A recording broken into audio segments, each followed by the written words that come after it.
Just stop and think about this for a moment. In Glasgow, a Sudanese asylum seeker has been given a free council flat. Not just 4 walls and a roof, this property has even been fitted out with a brand new kitchen, all paid for by the taxpayer. We'll dive into this story in today's video, but before we begin, don't forget to hit the like button and subscribe. Right now, only 12% of our viewers are subscribed, so join the community and help us grow. Now ask yourself, how many homeless Glaswegians, born and raised right here in Scotland, are still sleeping rough on the streets tonight? How many are going without basic shelter, without a safe bed, without even the dignity of a roof over their head? Yet instead of prioritizing our own, the system bends over backwards to provide for unvetted migrants the moment they step foot in this country. This isn't about compassion, this is about a government deliberately placing the needs of foreigners above the needs of its own people. Imagine working your entire life, paying your taxes, and then finding yourself homeless through no fault of your own, only to be told there's nothing available for you, while migrants are handed housing, furniture, kitchens, and benefits on a silver platter. It's disgusting, it's insulting, and it proves just how broken the system has become. Britain is a nation in crisis. Our veterans are abandoned, our homeless are ignored, our families are struggling under the weight of rising bills. But if you're an asylum seeker or migrant, the doors swing wide open. Everything is free, no questions asked. And here's the real kicker. You're the one funding it. Every time you pay tax, every time you pay a bill, every time you see money come out of your wages,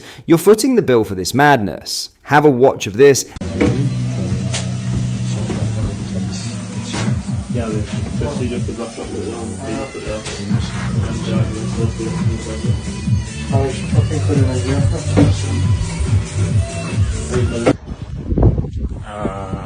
الأجواء طبعا الجو صيفي تمام فما شاء الله يعني كده شو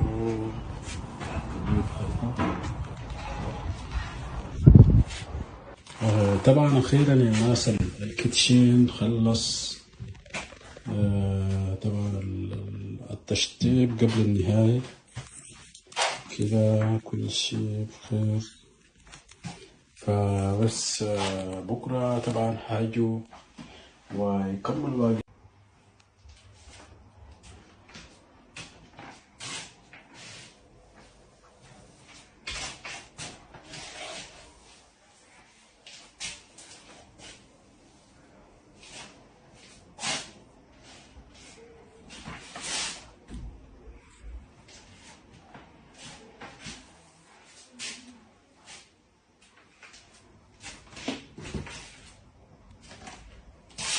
And this is exactly why so many people are angry. We're told there's no money, no resources, no housing for our own. Yet somehow, overnight, a Sudanese migrant can be handed a free council home with a brand new fitted kitchen, all on the taxpayer's back. Meanwhile, countless British men and women who've fallen on hard times are left freezing on the streets with nothing. The word for this is betrayal. It's not compassion, it's not fairness. It's a system that values outsiders above its own people. And the British public have had enough of it. In other news, the Home Office has lost a bid to challenge a High Court ruling that granted an Eritrean man a temporary block on his deportation to France. Last week, Mr. Justice Sheldon granted the man at least 14 days to make representations to support his claim that he was a victim of modern slavery. The unnamed man had been due to be removed to France at 9 a.m. on September 17th under the one-in, one-out arrangement with France.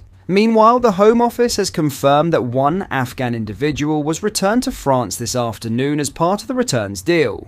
This means 4 illegal migrants have now been returned since the deal came into effect. In written submissions, Kate Grange KC, representing the Home Office, said, "The Secretary of State for the Home Department contends that the judge erred when he determined that interim relief was appropriate." She added, "This case raises an issue of compelling public importance, given the significance of the policy of removing to France under the treaty, and the acute need to prevent and deter small boat journeys across the English Channel. The judge's decision to grant interim relief, and for such a significant period in the context of this policy, causes real damage to the public interest and undermines a central policy objective. The latest Home Office figures show 1,072 people made the journey in 13 boats, averaging more than 82 people per boat. Ministers agreed the pilot's scheme with the French government in July as part of efforts to deter the record number of arrivals by small boat crossings so far this year. At least 2 asylum seekers have been removed from the country under the scheme, including a second Eritrean man who was deported on a flight from Heathrow to Paris after losing a High Court bid on Thursday to halt his removal. Deputy Prime Minister David Lammy said on Friday that the return deal with France serves as an immediate deterrent, also describing the pilot as a milestone. He also said the government hoped to see the number of deportations grow over the coming months and years as more small boats began making the dangerous journey in the early hours of Friday. In the hearing today, Lord Justice Arnold, Lord Justice Lewis, and Lady Justice Elizabeth Lang questioned why the Home Office was arguing that the 14 days was too long when the department had originally told the Eritrean he would have 30 days to request a review, reports The Independent. Kate Grange KC for the Home Office told the court that 48 hours rather than 14 days would have been sufficient. Lord Justice Arnold responded asking, "Are you seriously submitting that a medical report can be obtained and submitted within 48 hours? Lord Justice Lang added, "It seems to be fairly black and white. You have the right to request a review of the decision." Mrs. Grange KC told the court that there was considerable urgency to make the one-in, one-out scheme work. She told the hearing, "Winter is coming. Over the next few weeks, temperatures will drop and journeys across the channel will become more hazardous. We submit that the public interest in preventing and deterring these journeys could not be more serious or acute." Sir Sadiq Khan has lashed out at Donald Trump, calling him racist, sexist, misogynistic, and Islamophobic. He told broadcasters that the public will be wondering what it is about this Muslim mayor who leads a liberal, multicultural, progressive, successful city that means I appear to be living rent-free inside Donald Trump's head. He added, "When people say things, when people act in a certain way, when people behave in a certain way, you've got to believe them." Sir Sadiq pushed Sir Keir Starmer to challenge Mr. Trump more, saying he is wrong in many areas. Donald Trump hit out at Sir Sadiq at the United Nations on Tuesday, saying, "I look at London, where you have a terrible mayor, terrible mayor, and it's been changed. Now they want to go to Sharia law, but you are in a different country, you can't do that." On Air Force One, Mr. Trump said, "Khan is among the worst mayors in the world, and we have some bad ones. I think he's done a terrible job. Crime in London is through the roof. The mayor of London, Khan, has done a terrible job, and on immigration, he's a disaster."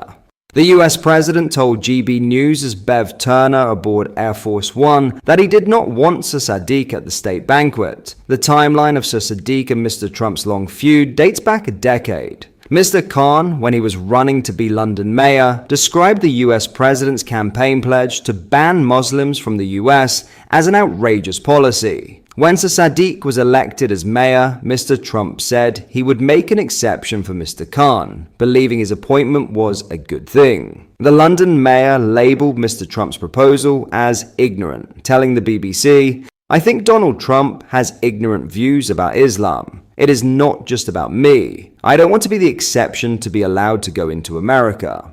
Protests took place when Mr. Trump arrived in the UK on his first state visit, with the infamous Trump baby balloon being flown. The US president said Sir Sadiq was doing a terrible job in 2018, a phrase that Mr. Trump would repeat multiple times in the future.